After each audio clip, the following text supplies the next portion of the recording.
everyone, I'm doing a little cardboard aided drafting to do my next little project, and I like doing this because cardboard's really cheap, and then if I mess up I just draw different or cut a new piece.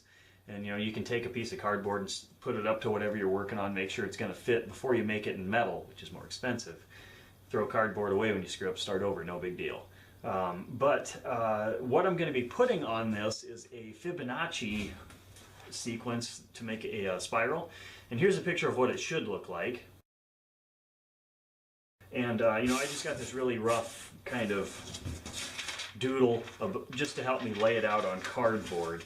And what it is you take a number is the sum of the two numbers that came before it. So you start with 1, and then 1 plus 1 is 2, and then 2 plus 1 is 3, and then 2 plus 3 is 5, 3 plus 5 is 8, and it keeps going and going and going. And there's lots of other videos that explain it better than I can, and there's all kinds of neat patterns that emerge in it.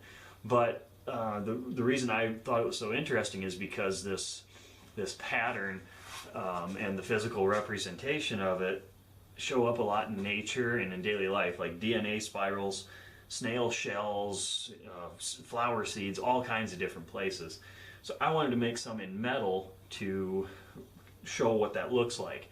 And the reason I'm doing this is because I've been getting into that scrap metal yard art type stuff. You can make a few bucks on the side with it. Most of them are really easy welding projects that you don't actually have to be very good at welding to do.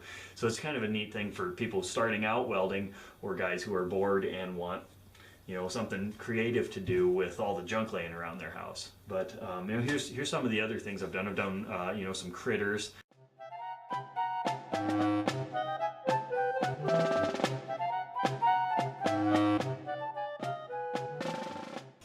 And then I've done a tesseract, a 4-dimensional cube projected into 3-dimensional space. There's a really neat Carl Sagan video explaining what that is.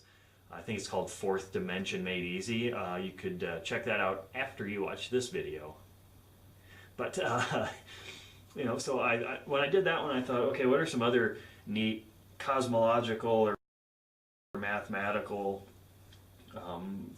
concepts that I can represent physically? So this Fibonacci sequence is one, and then another one I'm going to do in the future is a Mobius loop, which I'll probably make a separate video for that because that'll have some neat metalworking type stuff in it. So anyway, I showed you the stuff I've been doing, and then now let's speed the camera up and I'll do some layout on this. The size I'm going for is going to be 21 inches by 34 inches because I did a 34 by 55, but that's just going to be a little bit too big because I want to make 2 or 3 of these potentially. So let's go ahead and get at it.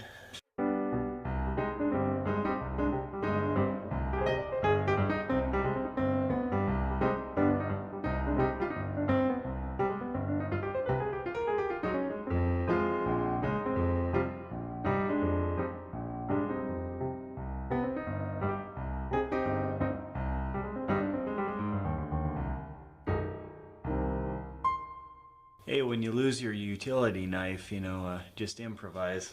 Okay, so we've got it all cut out, and it's not perfect, but neither is the universe or our understanding of it, so whatever. It's a loose guide. No one's going to come out with a micrometer and measure this, so whatever. So I've got it cut out, and now what I'll do is I'll take some of this, 3/4 inch wide, 1/8 inch thick. I got a bunch of it left over. And damn, I was hoping that'd be just the right length, but I'll take a bunch of this and cut it up so that I'll probably do the perimeter in one piece and just have one weld in the corner, just bend it in my press brake. But then I'll take smaller pieces and just cut them to length to match all these different little lines in here. Now the tricky part is I don't have a compass or anything big enough to scribe an arc in here, so I'm going to have to get creative. What I want to do is draw an arc through this that kind of shows that sequence like in the first picture. So I'm gonna go here and here, and then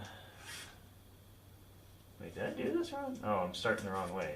That's because I gotta go here, and then here, and here. Like that. Yeah, I started the wrong way when I started down there. So there's the loose guide. Now these big radiuses, radii, going to be a little tricky because I don't have the proper equipment, but my Sharpie fits in this chain. So if I put the Sharpie right here, and I hold this on here, like that.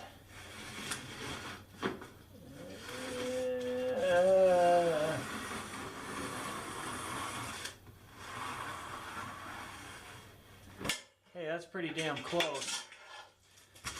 So let's see here. I think I need to do, yeah, this one I'm gonna have to do the same way. What would be super handy is if I had some like carpenter string or some fishing line out here. Or, hey, I got another idea.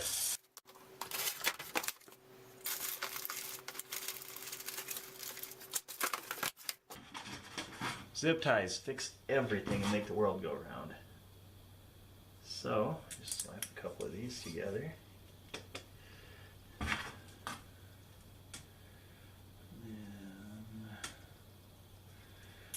make a loop.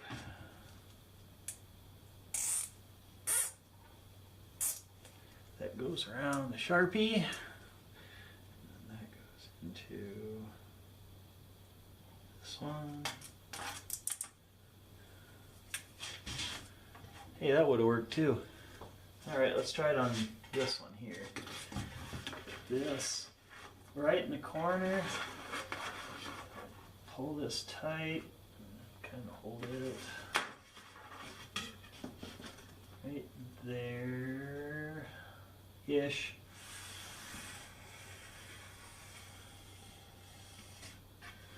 Hey, look at that.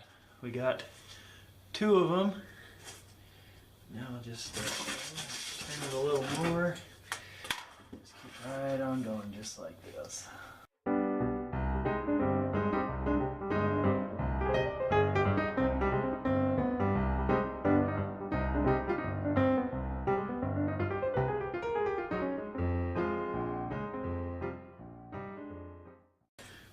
So there we have it. Now, what I'll do first is I will go ahead and make the square stuff, and then I'll do the bendy bits.